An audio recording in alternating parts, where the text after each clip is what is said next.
তাই একদা বাবা ভোলানাথ ও মা পার্বতী তারা মহানন্দে নৃত্যকে করতে করতে কৈলাস শিখরে দিকে করেছেন আগমন।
তাই বাবা ভোলানাথ ও মা পার্বতীর ভূমিকায় যারা অভিনয় করে দেখাবেন তারা হলেন পলাশপুর মহিলা চৌ সমিতির অন্যতম বিশিষ্টতম নৃত্যশিল্পী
পার্বতী পার্বতী চলো না গো এই কৈলাস ত্যাগ করে আমরা যাবো ওই পৃথিবীতে করতে ভ্রমণ। আর পৃথিবীতে ভ্রমণ করতে গিয়ে দেখো পৃথিবীর মানব জাতি কেমন করছে পূজা হচ্ছে কেমন ভাবে করছে ওদের আলোচিত তা দেখি মনে জোড়াই করতে হয়। হ্যাঁ স্বামী গো আমার তো তাই ইচ্ছে হয় আমি যাবো ওই কৈলাস ছেড়ে পৃথিবীতে করতে ভ্রমণ। কিন্তু স্বামী গো এই আমরা দুইজন যদি কৈলাস ছেড়ে পৃথিবীতে করতে যাই ভ্রমণ তাহলে পৃথিবীতে করবো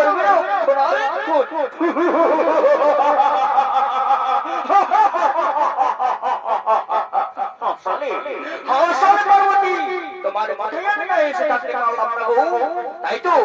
তাই তো এদিকে রয়েছে লিঙ্গি বিঙ্গি রয়েছে তারাই তো করবে তাদের তোমার কি প্রয়োজন না তা হয় না।